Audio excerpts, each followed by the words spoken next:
Hello, Democrats. Hello, Democrats. Thank you all for coming together to represent our party at its best. United, energized, and ready to wage and win the battles ahead. Now, I'll be honest with you guys. It's hard not to feel sorry for this party at this point in time. This is literally what they're offering. Their poor, disrespected redhead child from the stepmother base.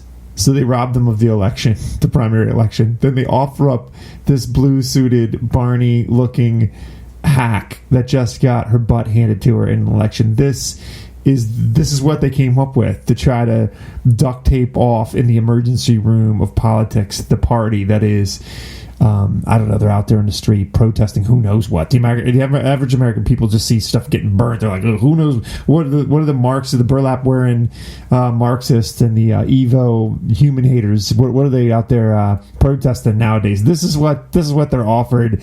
This is the great unifier of the Democratic Party. Now, as Democrats, we have diverse views and backgrounds. We are Democrats, after all. See, in case you missed that, that's called plastic banana humor.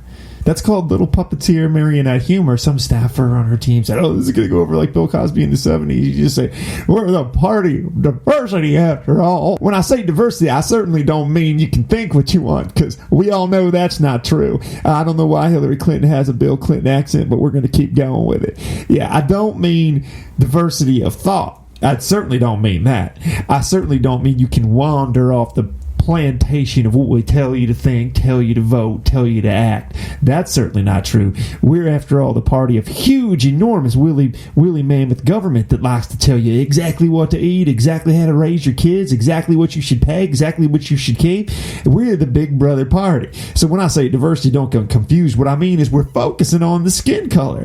After all, it's all about the skin color here at the Democratic Party. It was back in the slave days, and it is now. It's just different. See, we move the chess pieces on the board a lot just to keep y'all on the plantation. It's all about hypnotism. But we're bound together by the values and hopes we share for our country. What values and hopes are they exactly? Because all we're seeing is stuff getting burnt in like trash cans, people throwing stuff through glass, people dressing up, grown women dressing up with vagina hats. What are those values again, Hillbill? I'm grateful for all your support and hard work during the election.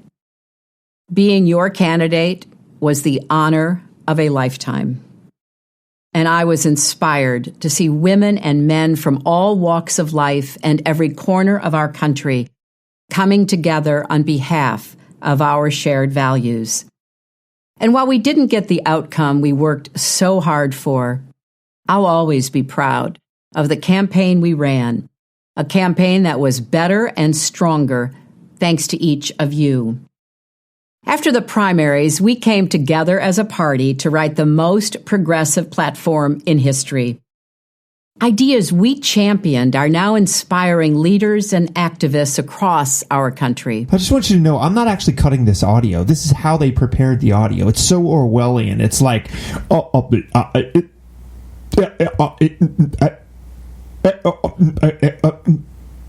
mean, it's literally robotic like that. It's reptilian toxicity just coursing through the veins even listening to this stuff. She's saying nothing, by the way. Nothing. Which is why she lost. So it's second verse same as the first. It's almost sad. This is where they're going back to the well.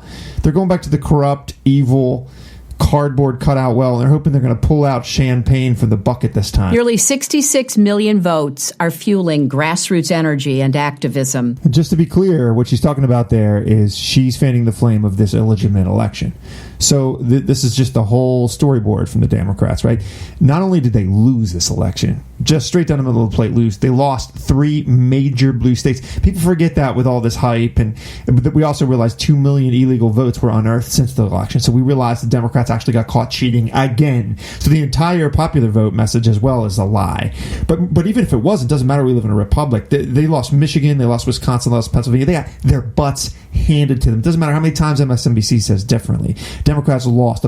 The people decided to reject leftism, and it was a spanking to boot. So all she's doing is fanning that flame. And this, of course, coming from the candidate that was like, if we don't accept the election, after all, the skies are going to fall. The very fabric of our democracy hangs in the wind. We all know that was, 2 farts in the wind, right, by way of authenticity. And everywhere, people are marching, protesting, tweeting, speaking out, and working for an America that's hopeful, inclusive, and big-hearted.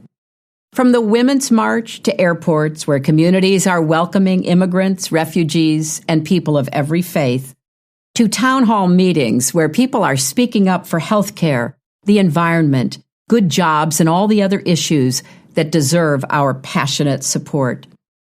Among those millions making their voices heard are future mayors, city and state officials, governors, members of Congress, even future presidents. It's almost hard to believe, but this does sound like Hillary Clinton is again keeping her weird, horrible witch-like fingers in the sort of cocktail, the witch around the bowl, and she's throwing like rattlesnake, hide in there, and the teeth of a small sacrificed child, and all the smoke puffs up, and she's like orchestrating, the future of the Democrat Party. What has she said to you? Right, the Democrats are protesting. We all know that Democrats they care about good jobs. I keep listening to these speeches, like looking for the vision. At any kind of vision, because again, the reason Hillary Clinton lost, the deck was stacked against Trump, certainly. The Republican Party hated him, the Democrat Party hated him, establishment in Washington hated him. The reason Hillary Clinton lost wasn't because she was a cartoon character like of the Smurfs villain or anything like that. All that stuff is true. The reason she lost, she had no message. She said nothing, she offered nothing, and again, all it is, again, plastic banana newspeak nonsense here. Democrat Party is always doing this, right? It's always smoke and mirrors over substance, always veneer over substance, always these like weird, glossed out, YM of the 1990s pictures instead of something real. That's all they are. And if you just open your eyes, you can see that. And half the time you put a mic in front of somebody's face at one of these so-called rallies of principled, value-centered, civil disobedience. The person has no idea why they're even there. They're just unemployed, collected some check from Uncle Sam, sounded fun, maybe they might get laid. That's literally the tapestry that pulls this together. It's really, really sick and sad, but what I think is actually happening here is Hillary has her own motivation. She might still just be clinging, which is so sad, right? That's so sad. The other thing here is that they're looking for a bench. Like, the Democrat Party has no bench. They're regressive. The conservative movement has nothing but young faces, young ideas, fresh as far as the eye can see. You can see that in the last election, right? There was, 18 people. The Democrat Party is so bankrupt. They are totally bankrupt. I keep my head in the game by way of politics. There's a young guy named Castro down in Miami, down in Florida, rather. He's like the youngest face of the party. They're just bankrupt. They have no bench, which is the reason that this dinosaur is even talking to the Democrats. And her hack just got the nod for the DNC chair, which means they're not paying any attention to the desire for newness, for change, for anti-establishment movements. Just so clueless. But it's good for the country that these guys are going down. These guys are going down like a kamikaze Japanese plane. The challenges we face as a party and a country are real.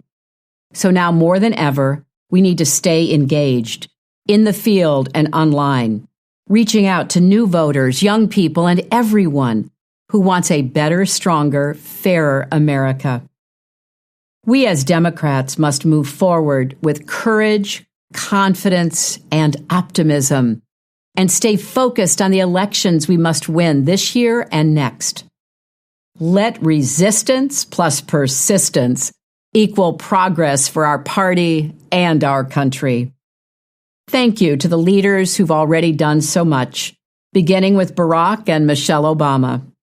Thanks as well to Donna and the DNC leadership, and to the outstanding bench of Democrats stepping up to lead us forward. As long as we stand together and work together, with respect for our differences, strength in our convictions, and love for our country, our best days are still ahead. So keep fighting and keep the faith. And I'll be right there with you every step of the way. God bless you, and God bless America.